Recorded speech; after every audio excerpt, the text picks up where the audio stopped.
padres de la Iglesia, y vamos a ver después lo que es patrística, lo que es patrología. Vamos a hablar de algunos de los padres de la Iglesia y cómo fundaron la doctrina. Pero primero vamos a ver un poco de contexto histórico, porque nuestra religión está fundada en la historia. Nuestra religión no es una religión de mitos ni una religión de leyendas.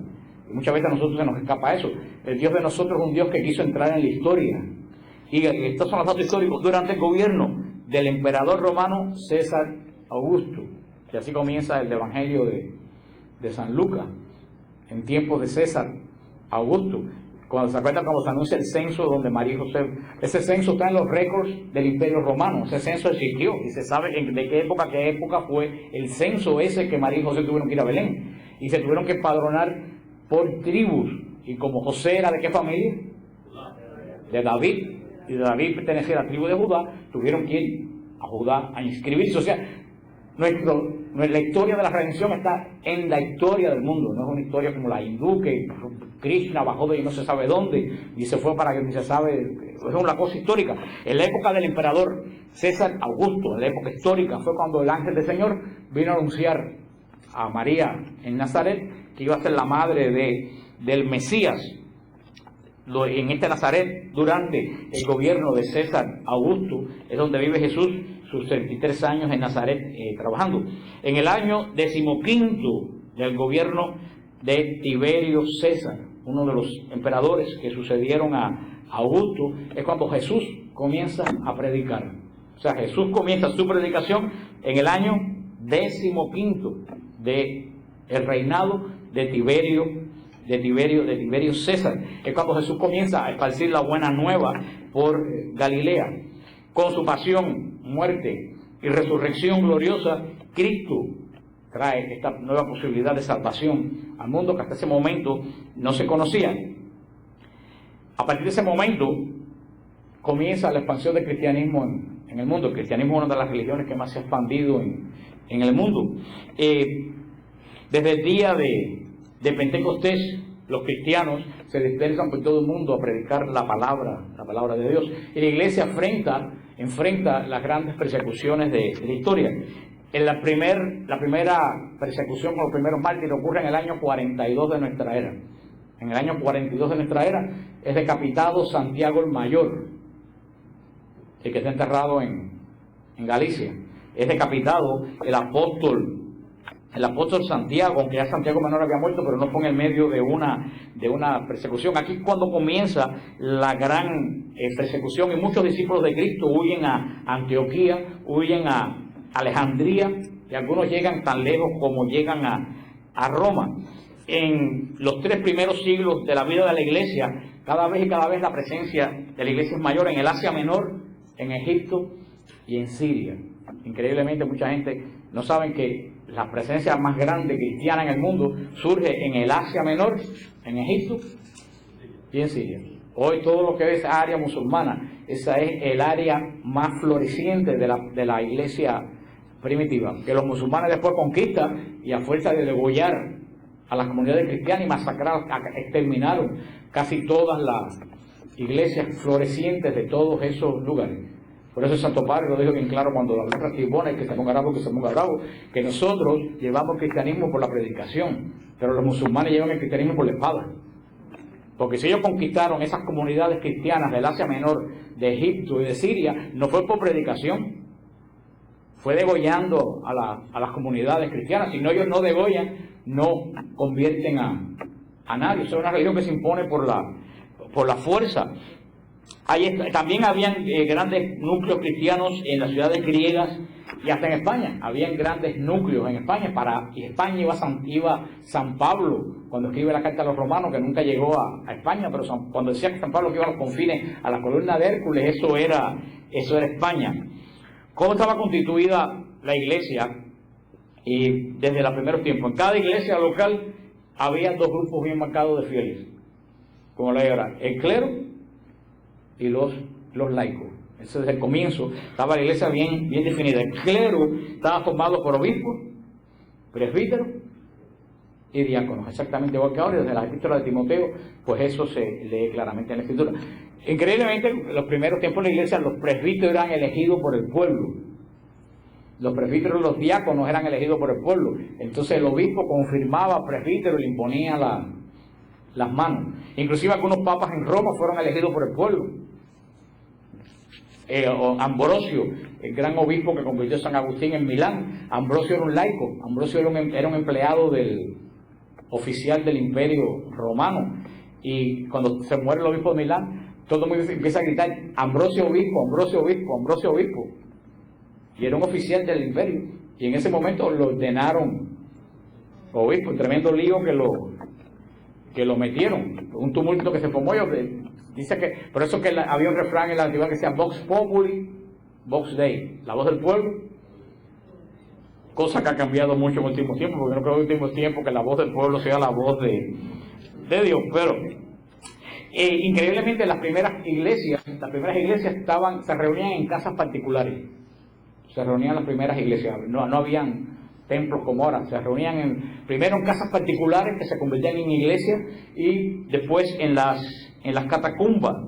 En los primeros tiempos de la iglesia, se administraba el bautismo, era el primer sacramento que se administraba. Y no es hasta el año 220 que aparece el catecumenado. El catecumenado, que es la preparación de los adultos para el bautismo, como hasta el día de hoy. Si una persona adulta se quiere confirmar, quiere tomar la comunión, se quiere bautizar, tiene que pasar un proceso de instrucción que se llama catecumenado, que en todas las parroquias hay. Pero en los primeros 200 años, solamente las personas que manifestaban el deseo de bautizarse como adultos, él y su familia, eran bautizados.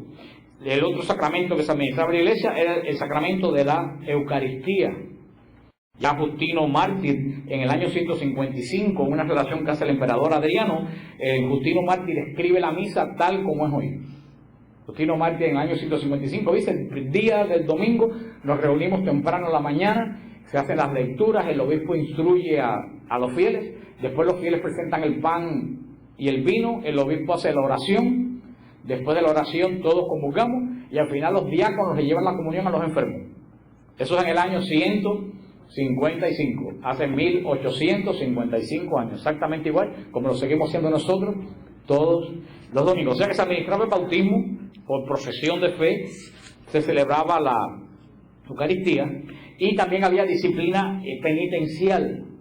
La primera comunidad cristiana había un alto nivel de vida moral en la primera comunidad cristiana, en contraste con la depravación del Imperio Romano, que llegó más o menos a niveles como estábamos hace 10 años, porque ya nosotros lo pasamos con creces al Imperio Romano, y vamos camino de sobrepasarlo mucho, pero en contraste con la inmoralidad del Imperio Romano, la comunidad de los creyentes tenía un concepto muy alto de la moral. Por eso era una comunidad de santos. Por eso cuando alguien pecaba de la comunidad era muy severo con la disciplina penitencial en la primera iglesia. Habían pecados mortales que básicamente en esos 2 primeros siglos eran idolatría, el primer pecado mortal, adorar otro dios o rendirle culto a los dioses paganos en medio de las persecuciones, que era apostasía, era un pecado gravísimo. Idolatría, apostasía, asesinato y lujuria eran los pecados principales que había en las iglesias primitivas. Eran bien, y a veces el obispo decretaba que la persona que pecaba públicamente fuera excluido de la comunidad, era sacado de la comunidad, y solamente se admitía después de largas penitencias que a veces duraban la vida entera. Las penitencias eran larguísimas, y de ahí surge una cosa que ustedes no saben. Estamos hablando de historia hoy. ¿Qué hacía mucha gente? Mucha de esta gente que estaban con penitencias de 10, 15, 20 años, iban a los mártires que estaban en las cárceles, que iban a sufrir martirio por Jesucristo, y le pedían que le diera una carta intercediendo con el obispo. Entonces el mártir escribió una carta, y esa persona se la llevaba. Claro, el obispo le dio una carta de una persona que había sido torturada por ser cristiano, que estaba en la cárcel, que se iba a comer los leones, pidiendo que admitieran al pecador a la congregación. El obispo lo admitía. Y aunque ustedes crean que no, de ahí surge algo. ¿Ustedes saben qué es lo que surge de ahí? la intercesión de los santos. Porque cuando ese mártir moría, la persona cuya carta que él hizo con el obispo hizo que él se reentregara a la comunidad, esa persona decía, si él consiguió que el obispo me admitiera en la comunidad, ahora que está en el cielo, debe conseguirme más cosas con Dios. Entonces le pedía a mártir que le consiguiera tal cosa con Dios. Él comienza en la Iglesia Católica la tradición de pedir la intercesión de los santos, pero eso comienza desde el siglo II, por esto que le estoy contando. Pero en general, fíjense, oigan esto, la absolución de los pecados después del bautismo se da una sola vez en la vida. Si de ahí tú volvías a pecar, no había ningún tipo de reconciliación. Un poco más adelante, se empezó uno de los papas, sobre todo el Papa Víctor, es quien impone para la reconciliación del pecador con la iglesia la confesión. Que había dos tipos de confesión. Para los pecados públicos, ¿usted sabe lo que había? Confesión pública. Y para los pecados secretos, confesión secreta. Pero el que cometió un escándalo que todo el mundo conocía tenía que pararse en la iglesia y confesar su pecado. Ahí es donde está en el ritual de la misa todavía, que dice, antes de comenzar los sagrados misterios, reconozcamos, ahí las personas se paraban y reconocían sus pecados públicamente y el sacerdote le daba la absolución. Habían las dos fiestas principales de los 200 primeros años de la iglesia, fue la Pascua y Pentecostés. Fue las dos fiestas principales de la iglesia, la Pascua y Pentecostés. Un poco más adelante se empezó la fiesta de la Navidad, que se celebraba el 6 de enero, con la Epifanía. Juntas se celebraba la Navidad, la adoración de los reyes y el bautismo de Jesús. Después de esas tres fiestas se le incluyó la primera fiesta de la Virgen, en el siglo IV, la presentación del niño en el templo, que hoy conocemos como la fiesta de la Candelaria. Y un poco más a final del siglo IV se agrega en la iglesia la fiesta de la Asunción de María a los cielos. Los cristianos eran gente que vivían en la sociedad y se convivían con las labores propias de la sociedad. Desde el desarrollo de las doctrinas de la iglesia, como los primeros cristianos tenían poca doctrina, solamente tenían lo que los apóstoles les habían dicho por tradición. Y esto es el primero de las profesiones de fe. La primera profesión de la fe que se le pedía al bautizado era que proclamara que Jesús es el Señor. Ese es el primer. Después, un poco más adelante, la comunidad de Roma compone el credo de los apóstoles, que es el que decimos en el rosario, el credo que es más cortito, el credo de los apóstoles. Después hubieron varios credos en la iglesia, hasta que por fin que llegue el credo de Nicea, que es el que tenemos nosotros, que profesamos nosotros en la misa, que es del año del siglo IV. Había varias herejías en la iglesia primitiva. Los judaizantes. ¿Quiénes eran los judaizantes? Los judaizantes eran judíos, eran muy parecidos a los testigos de Jehová. Eran judíos que querían guardar la ley judía, la circuncisión, todas las cosas judías, al mismo tiempo creer en Cristo. San Pablo los combatió enormemente. El gnosticismo era una primera herejía del primer siglo. ¿Qué cosa es el gnosticismo? Muy parecido a la nueva era. Era el gnosticismo. Conceptos hinduistas, conceptos orientalistas, con espiritismo, con visos cristianos. Eso del siglo I viene el gnosticismo. Estaba el maniqueísmo. ¿Qué cosa era el maniqueísmo? Un señor Manés, que era persa, que dijo que era el Espíritu Santo. Siempre ha habido locos en el mundo, como Jesucristo que hay en el Doral, siempre ha habido locos en el mundo. Pero él hizo una religión extraña, muy parecida a eso que se pone la gente que hace el sol, del yin yang, que decía que todo es mitad de algo. Que todo es una unidad, pero que la luz y las tinieblas es dos facetas de la misma. El bien y el mal son dos facetas de la misma cosa, pero que bien y el mal es lo mismo, visto desde dos puntos de vista diferentes. Más o menos así fue el maniqueísmo, la organización de la primera iglesia, aparentemente como ahora los obispos, le dije, los presbíteros, los diáconos y el obispo de Roma, presidiendo la comunión de los fieles. La catequesis y el comienzo de la teología. En los escritos del Nuevo Testamento, por supuesto, desde el principio comenzaron a hacer base de la iglesia, sobre todo a través de la predicación. A final del siglo II, como les dije, se elabora el primer símbolo de fe, que es el símbolo de el credo que le dije de la iglesia de Roma. Y ahí comienzan las grandes persecuciones contra la iglesia entre los siglos I y el siglo III. Entre el siglo I y el siglo III, el cristianismo tuvo dos enemigos principalísimos, uno externo y uno interno. ¿Cuál era el enemigo externo del cristianismo? La persecución del imperio romano, que hablamos ampliamente cuando explicamos el Apocalipsis, porque perseguían a los cristianos, cuando en Roma se toleraban todas las religiones, sencillamente porque todas las religiones eran toleradas mientras ellos declararan que el César era Dios. Como cristianos decían, yo respeto el gobierno, yo obedezco al César, pero yo solamente acepto como Dios a Jesús, por eso fueron perseguidos. Por esta religión es excluyente. ¿Lo tomas? Ese era el enemigo externo, pero tenía un enemigo interno. ¿Cuál era el enemigo interno de la iglesia?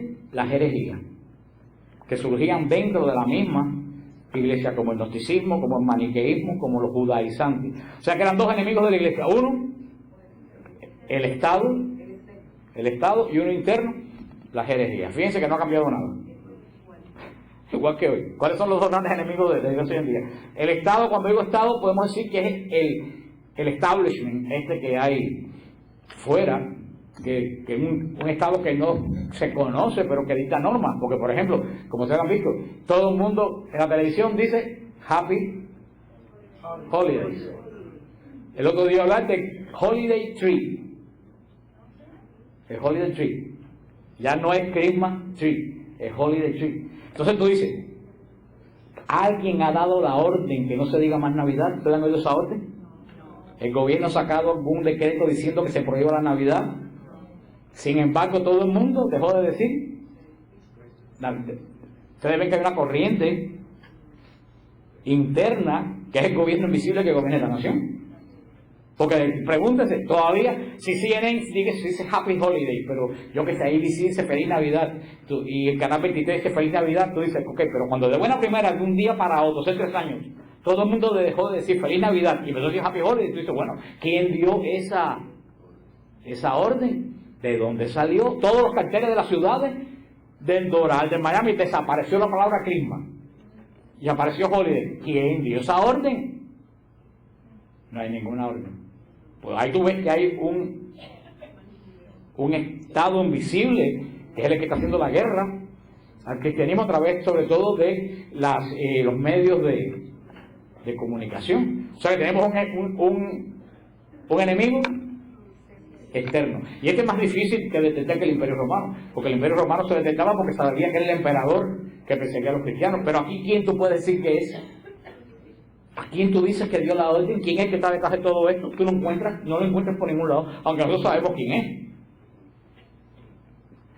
Y las herejías internas, el gran problema que hay en la iglesia hoy en día, tantas herejías internas que son más peligrosas que las fuerzas externas. Ahora esta semana yo le mandé a ustedes a la gente de Siloé, lo que tengo el email, le mandé a ustedes lo que este señor Leonardo Boff de Brasil dijo en una reunión de las religiones que se inventaron en el Brasil, que va a haber, y van a ir Kofi Annan de la ONU, una pila de gente. Y lo que ha dicho este hombre es lo más abominable que yo he oído en toda la historia de mi vida. Dice que, el Leonardo Boff dice que el hombre, como ser humano, debe desaparecer de la tierra para que las bacterias y todos esos animales, pues las amebas, puedan libremente crear una nueva interacción con la madre tierra. Ya se va más allá, ese quiere desaparecer el ser humano en favor de las bacterias. ¿Sí? Algo verdaderamente. No, ese Kofi Annan va a ir, ese Leonardo Boff, un sacerdote franciscano que el Papa comulgó hace como 4 o 5 años. Las grandes persecuciones de la iglesia, la persecución de Nerón, que todos conocemos, entre el año 54 y 68. La persecución de Domiciano, que fue una de las grandes persecuciones del cristianismo, entre el año 81 y 96. La persecución de Trajano, entre el 98 y el 117. La persecución de Marco Aurelio, entre el año 161 y 180. La persecución de Séptimo Severo, entre el 193 y el año 211. La persecución de Maximino el Tracio, entre el 235 y el 238. La persecución de Decio, entre el año 249 y el año 251. La persecución de Gallo entre el año 251 y el año 253. La persecución de Valeriano entre el año 253 y el año 260. Y la persecución de Diocleciano, que fue la peor de todas, entre el año 284 y el año 305. Se cree que todas esas persecuciones contaron más de 100.000 mártires a la iglesia, que murieron sin contar los que sufrieron tortura y los que lo perdieron absolutamente todo. Más de 100.000 mártires. Si ustedes ven, las persecuciones no fueron continuamente. Había periodos de 20, 30 años en los que había paz en la iglesia y los cristianos más o menos amaban sus cosas. Venía otra persecución y volvían a perderlo todo y a esconderse todos en las catacumbas. Así fue durante 300 años, y la iglesia no escogió. La iglesia no cedió. La iglesia escogió el camino duro de seguir a Cristo, a pesar, porque podían haber llegado a un arreglo con el gobierno romano, pero la iglesia votó por Cristo y siguió a Cristo. Le costó más de 100.000 mártires, pero a la larga el cristianismo venció. El cristianismo venció cuando se derrumbó con Constantino. Los paganos se derrumbaron tal como se derrumbó la Unión Soviética. ¿Se recuerdan cómo se derrumbó la Unión Soviética?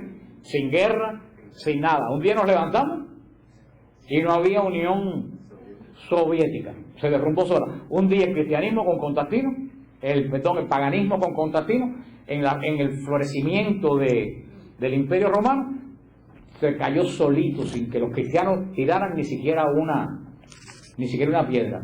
El cristianismo ganó Cristo. Por eso, cuando siglos después, unos años después, Juliano el Apóstata, alguien que quiso regresar al paganismo, tuvo una batalla tremenda con las huestes que apoyaban el cristianismo. Cuando gana el cristianismo, la última batalla que dio el paganismo, Juliano el Apóstata, el emperador, estaba herido en el piso, cogió una piedra y la tiró para el cielo y gritó: "Ganaste, Galileo".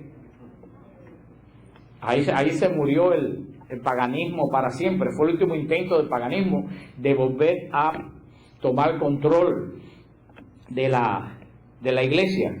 Fue el último gran, que fue después de Constantino. Después de Constantino, como los 60 años, 70, hubo ese intento de regresar al paganismo. Constantino, contrariamente a lo que dicen los protestantes, no hizo del cristianismo la religión oficial del Estado. Eso es un mito. Constantino lo único que dijo fue que los cristianos tenían el mismo derecho que cualquier otro grupo religioso. Punto. El que hizo el cristianismo religión oficial del Estado fue Constancio, un nieto de Constantino. Mucho después, por bastantes años después. Por eso, ¿por qué le presento todo esto? Porque en el medio de este mundo histórico es donde comienza la iglesia a definir su doctrina. Tenemos una iglesia que está encarnada en la historia. Esto que yo le digo a ustedes, están las actas de los mártires, las actas de todos los martirios de los 3 primeros siglos, están escritas por testigos presenciales de los martirios. Ahí se conservan los originales. O sea, tenemos toda una vivencia de la iglesia de obispos, de mártires como el diácono Lorenzo, que lo quemaron en una parrilla. Tenemos Santa Inés, que le cortaron la cabeza, Santa Catarina de Alejandría, esa cantidad. Santa Bárbara, que la celebramos hace poco, una de las primeras mártires del año 290 de nuestra era, una de las mártires ilustres de la iglesia, muy honrada y venerada por la iglesia griega y la iglesia árabe, que le llaman la madre de la Eucaristía. ¿Por qué les quiero decir todo eso? Porque tenemos que tener conciencia, hermano. Cuando vienen esta gente de un shopping center, de una iglesia en un shopping center, a decirte: "Esta es mi iglesia", tú dices: "Espérate, mi iglesia en el siglo II estaba dando mártires". ¿Dónde estaba tu iglesia en el siglo II? Yo te puedo decir los obispos que fueron mártires en el siglo III, te puedo decir las persecuciones con nombre y apellido de todos los mártires. ¿Dónde estaba tu iglesia en el siglo III? Porque es que están en cara, vienen a decirnos: "No, que la iglesia católica no es la mía, si es la verdad". Ven acá, hermano, si la tuya subió hace 5 años en la esquina de un shopping center. Y tú vas a decir a mí que mi iglesia, que lleva 2000 años encarnada en el mundo, dando 100.000 mártires de los 3 primeros siglos, y sigue dando mártires. Porque ¿cuántos mártires no hay en Irak? Los sacerdotes han sido matados por los musulmanes.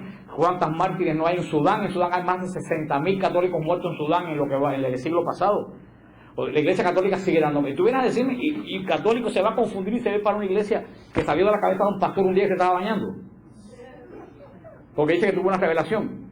Y tenemos una iglesia ilustre que ha dado 2000 años predicando la palabra de Dios con los padres más ilustres de la iglesia, preparando la doctrina con los concilios. ¿Tú sabes por lo que pasa? Que nosotros, la Iglesia Católica, no conoce su historia. Los católicos no conocen la historia, es triste. Los protestantes no conocen la historia, pero es entendible. Pero lo triste es que los católicos no conozcan la historia de nuestra iglesia, una historia increíble de 2000 años. No hay pueblo que te pueda dar una historia seguida de 2000 años que sigue el pueblo vivo. Porque te habla de los egipcios, pero los egipcios que están ahí no son los egipcios de las pirámides. Hablamos de los aztecas, pero los indios, los indios de Oaxaca no son los indios de Montezuma. Pero la iglesia de nosotros es la misma iglesia de los mártires. No ha habido variación. Entonces somos el mismo pueblo que tenemos una historia de 2000 años. Y yo creo que el pueblo católico tiene que aprender a conocer y a valorar su historia. Por eso le invito a ustedes a buscar la historia de la iglesia y estudiar la historia de la iglesia, que es espectacular. Y en medio de estos 3 primeros siglos que hemos visto tan convulsos, pero es cuando se fija la iglesia, es cuando surgen la gente que vamos a estudiar, los padres apostólicos, que es cuando surgen los padres apostólicos, que es lo que vamos a estudiar. Cuando surgen los padres apostólicos, surgen en el siglo I y II, surgen por 2 motivos. Primero, son los apologistas griegos. ¿Quiénes son los apologistas griegos? Los padres apostólicos surgen para tener una polémica con los filósofos griegos. Porque esta iglesia que surge primitiva se encuentra con una cultura en Grecia espectacular, una cultura griega ya por siglos establecida, que hasta el día de hoy sigue siendo Platón, Pitágoras, sigue siendo la base de muchísimas disciplinas en todas las universidades. Y esta iglesia primitiva que surge se encuentra con este mundo pagano instruido que se le lanza encima. Entonces la iglesia en los primeros años tiene que empezar a hacer ahí surge la apologética, que es una palabra griega. La apologética es la defensa de la fe, porque primero que nada la iglesia tuvo que defender la fe contra los judíos. Tuvo que primero defender la fe contra los judíos y tuvo que demostrarle a los judíos que Jesús era el Mesías que ellos esperaban. Esa fue la primera batalla de la iglesia. Presentar a los judíos y decir, mira, este Jesús de Nazaret, como dijo Pedro en el discurso de Pentecostés, es el Mesías que ustedes esperaron y mataron. No hay más ninguno. Olvídense del Mesías, como hasta el día de hoy ningún Mesías. Porque hace poco se murió un viejo en Nueva York que decían que era el Mesías judío, y se sentaron los judíos encima de la tumba a esperar que resucitara, y como a las 3 semanas se fueron, porque el viejo jamás resucitó. No sé si ustedes lo vieron, porque muchas veces pusieron unos postes gigantescos de un señor con una barba blanca muy larga, vestido de negro, con un sombrero hasta aquí. Ese era el Mesías de ellos. El Mesías que se murió y que jamás, en Brooklyn, y que jamás resucitó. Pues esa fue pero la segunda batalla de la iglesia fue más sutil. La iglesia tuvo que enfrentarse con el mundo griego y definir al mundo griego que el Dios de nosotros ya no era que Jesús era el Mesías, sino que el Dios de nosotros era el verdadero Dios. Porque los griegos, por eso San Pablo dice en las epístolas, yo predico a Cristo resucitado, locura para los judíos y necedad para los griegos. ¿Por qué? Porque los judíos decían, un Dios crucificado. Eso es la locura, como Dios. Y los griegos decían, un Dios crucificado, ¿quién se va a...? Porque como eran los dioses griegos, Júpiter, que mandaba los rayos, Venus, Minerva, toda esa panteología que había en el mundo griego y en el mundo romano que se intercalaba. Entonces la iglesia tuvo que enfrentarse con ese mundo sofisticado. ¿Se acuerdan cuando San Pablo fue a predicar al Areópago? Estuvimos en el Areópago hace 2 años, estuvo Rosana, creo que aquí más nadie fue al Areópago con nosotros, aquella. ¿Tú, Onelia, tú fuiste, no? Ese viaje tú no fuiste, fue Marta María. Oquita, tú fuiste, ¿no? A ver, este año. Pues estábamos en el Areópago, cuando San Pablo llegó al Areópago, y digo, les vengo a hablar de un Dios oriental. Todo el mundo dijo, wow, qué interesante, dice San Pablo, un Dios que murió crucificado. Dijeron, ok, muchas gracias, ahorita venimos. Porque a nosotros nos parece muy normal Pero en eso es como si a mí me pareciera que es un Dios que se murió de sida. Todo el mundo va a decir, ¿qué clase de Dios es ese que tú me vienes a...? Eso más o menos fue lo que se le presentó. Y esa batalla fue tremenda, pero estos apologistas que conocían bien la cultura griega, porque la cultura griega era una cultura muy fina, a tal punto que todo el lío que se formó en Constantinopla, que a la larga hizo que Constantinopla se derrumbara, que eran manos los turcos, ¿tú sabes quién lo tuvo? La filosofía griega, porque eran tan sutiles que discutían y se mataba un barrio por otro, por una traducción de una palabra del Evangelio. Y decía un escritor que yo leí que te ibas a comprar una libra de carne y lo primero que te preguntaban era qué tú opinabas de la palabra que caritomene, y ahí se fajaban y se daban palos. El griego era el idioma de la discusión filosófica, académica. Y con este mundo se enfrentaron los padres apostólicos, y vinieron los grandes apologistas que le decían a los griegos, los dioses de ustedes dirán que Dios mío murió en una cruz, pero ¿qué clase de dioses tienen ustedes? ¿Dioses padres que se acuestan con diosas hijas? ¿Diosas que engañan a los maridos? Esa es la mitología que ustedes, esa es la religión de ustedes, y tú te ríes del Dios mío que murió crucificado. Ahí cuando tienen que entrar estos padres de la iglesia, que vamos a ver con la apología de Justino, con la apología de Cuadrato, todas estas apologías de los padres de iglesia. Hermano, ¿tú sabes quién se enfrentó con esta cultura? Nuestra iglesia. Fue nuestra iglesia. Si no llegase por nuestra iglesia, ¿dónde estuvieran las iglesias de los shopping centers? No existirían. Porque nosotros fuimos quienes nos enfrentamos con el mundo totalmente pagano. Después, ya en los siglos, a finales del siglo III, IV, los padres de la iglesia toman otro sentido. Se tienen que enfrentar con el gnosticismo, con los movimientos heréticos, que ya era más fino, porque ya no era enfrentarte con Júpiter, era enfrentarte con un Dios que parecía cristiano, pero en el fondo no era cristiano. La reacción de la iglesia en contra de los herejes, y comienza todos, ya después de la parte de los padres de la iglesia, comienza la época de los concilios que veremos después. En estos 10 minutos que nos quedan, solamente le quiero hacer esta pequeña introducción. La palabra padre, la palabra pater, padre en griego, originalmente la palabra esta de padre se le daba a los obispos. Solamente a los obispos se le llamaba padre. Con tiempo pasó y por la ordenación obispal a los sacerdotes se le empezó a llamar también a los sacerdotes padre. Para la palabra papa no es latina, no es italiana. La palabra papa es griega y quiere decir padre, porque al obispo de Roma le decían padre. Y el primer idioma de la iglesia, que duró muy poco, ¿cuál fue? No, el arameo. Fue la lengua de los apóstoles, pero duró muy poco. Inmediatamente después, el griego fue el primer idioma de la iglesia. La iglesia tuvo 200 años hablando griego. Después el idioma de la iglesia pasó a ser el arameo y el copto y el siriaco. Casi todas las lenguas de los siglos III y IV se quitan en copto, en siriaco y en arameo.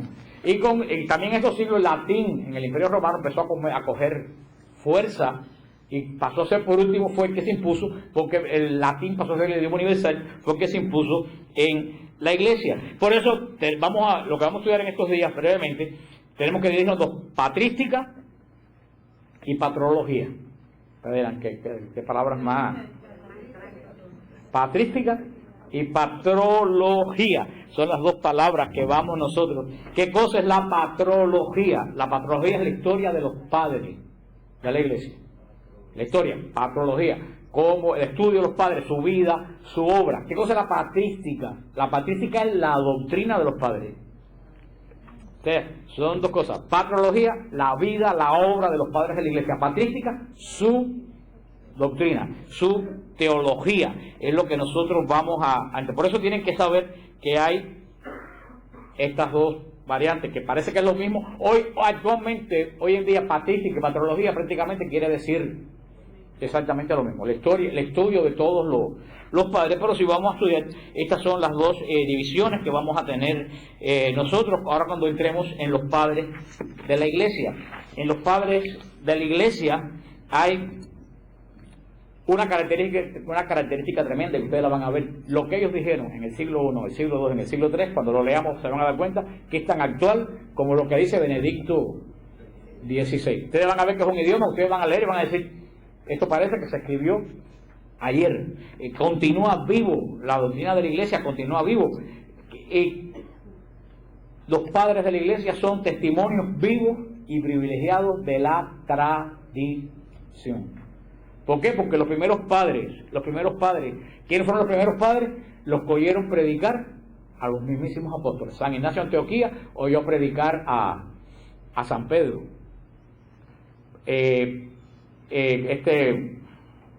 Ahora se me fue el nombre, si me confundo el nombre, lo confundo con Atanasio, otro padre de la iglesia.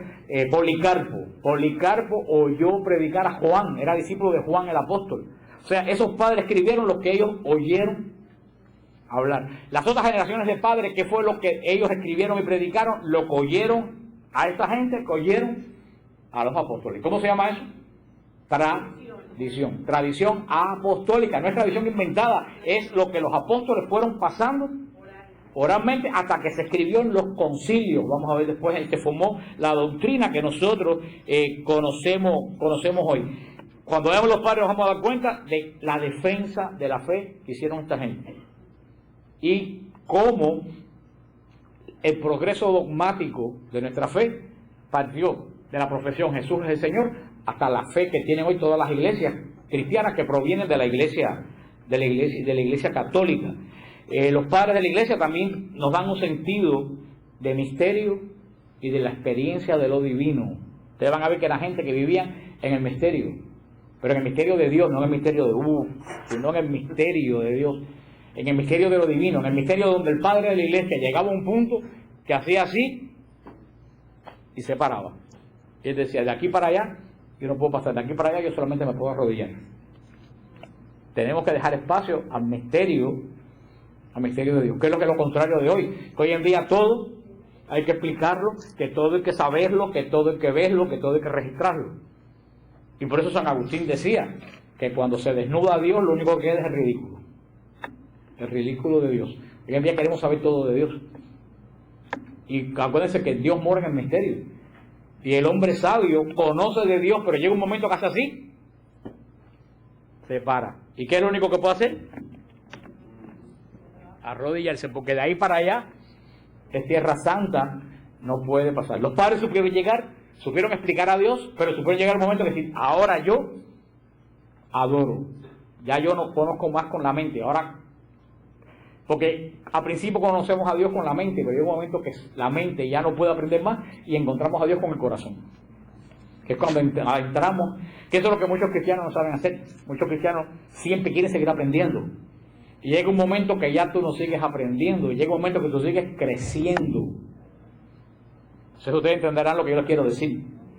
Uno aprende y aprende, pero llega un momento que ya tú no aprendes más, ¿y qué es lo que tú haces? Creces. Hay gente que aprendiendo, y aprendiendo, y aprendiendo, y aprendiendo, nunca crece.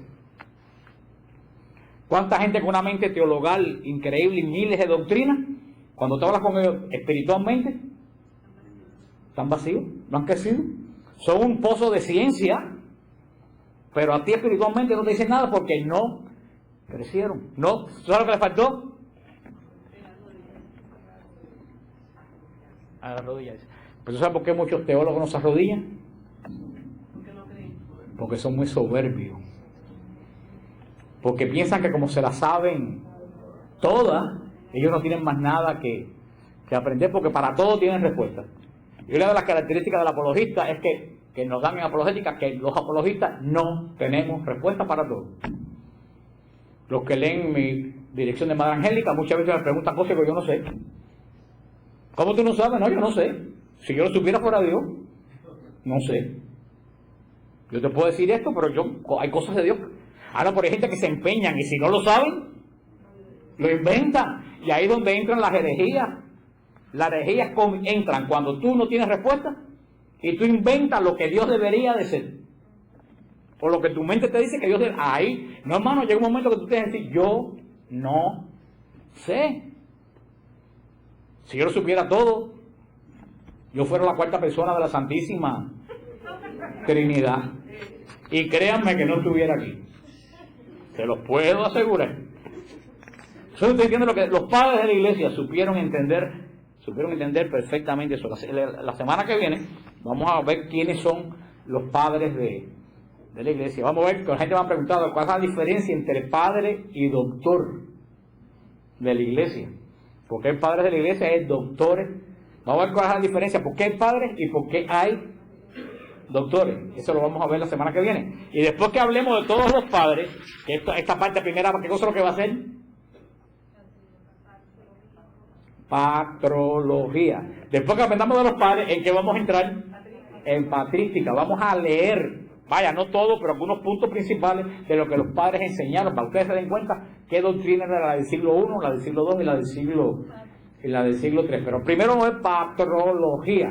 Vamos a hablar quiénes son los padres, qué escribieron los padres, en qué momento escribieron los padres, por qué escribieron los padres. Claro que esto no va a ser un estudio exhaustivo, esto va a ser solamente una introducción para que ustedes tengan una idea de esto, que nadie habla de esto. ¿Hay alguna pregunta sobre esto? Si quería preguntar, Dígame usted. Patrología y la otra palabra. Patrística. Patrística. ¿Hay alguna duda de lo que desde hoy está claro? Dime, María. ¿Por cuántas generaciones se considera una persona padre de la iglesia? Eso va la semana que viene. Eso va la semana que viene. Eso es parte de la enseñanza. En una generación se separan los padres de la iglesia. Vamos a ver eso la semana que... Y comienzan los doctores. Vamos a ver eso la semana que viene. Porque si me meto ahí, me meto otra media hora. Y después la gente dice que yo termino muy tarde. ¿Alguna otra pregunta sobre esto?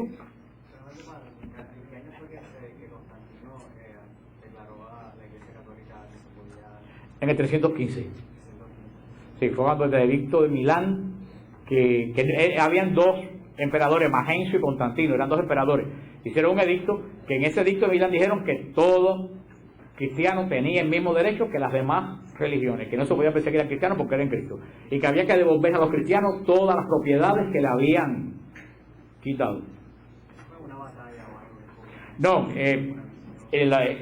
lo que él, Constantino, yo tengo un escrito de la verdad sobre Constantino en el website de Apologética Siloé. Constantino, la madre de Constantino, que es santa, Santa Elena, era una mujer cristiana y lo educó a él con ideas cristianas, pero su padre era un soldado romano y se lo llevó al castro de los soldados y se hizo militar, y él no era ni pagano, pero tenía lo que su madre le había inculcado.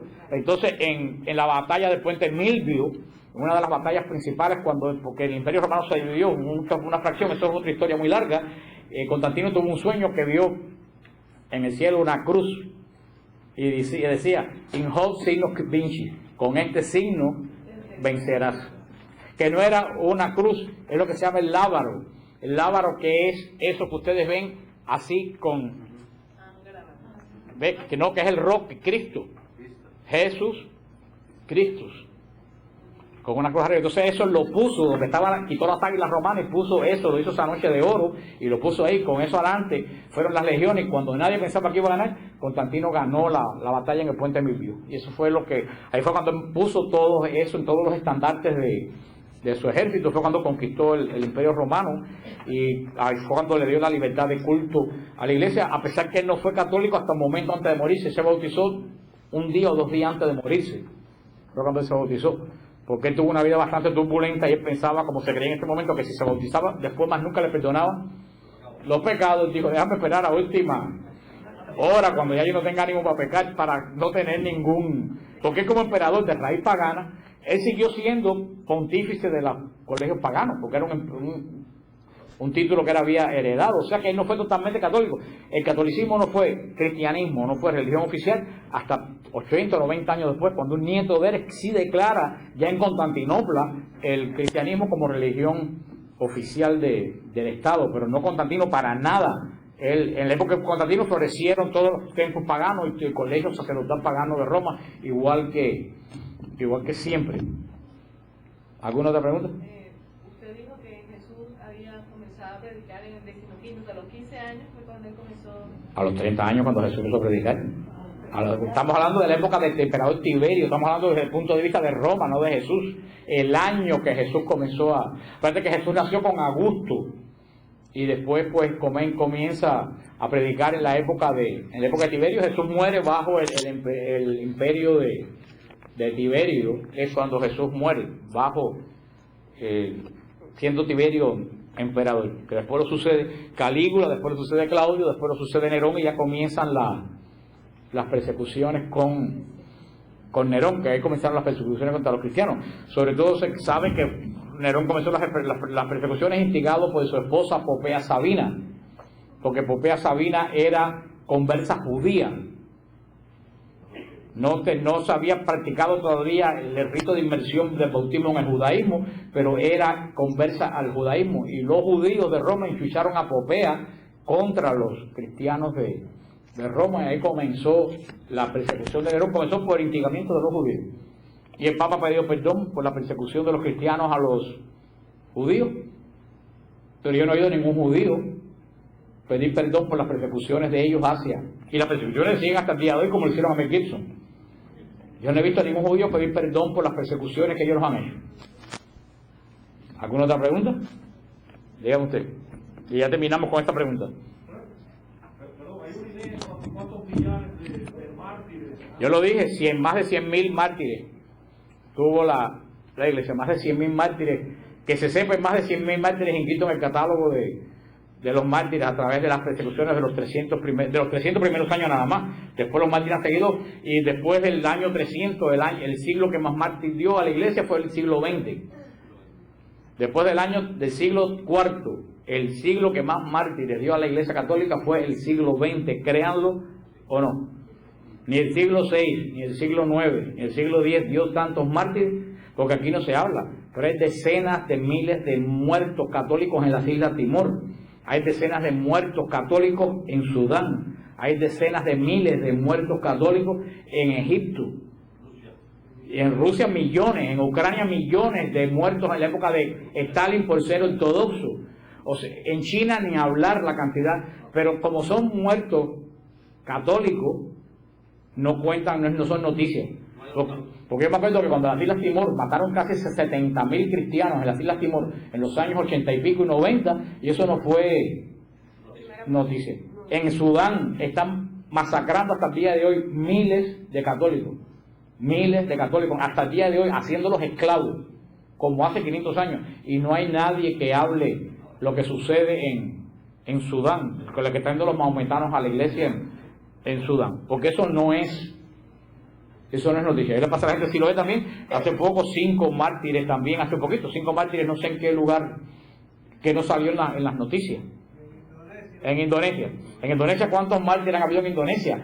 Cuando las últimas guerras en Indonesia han habido miles de mártires de la fe, porque lo han matado por ser cristiano, por ser católico.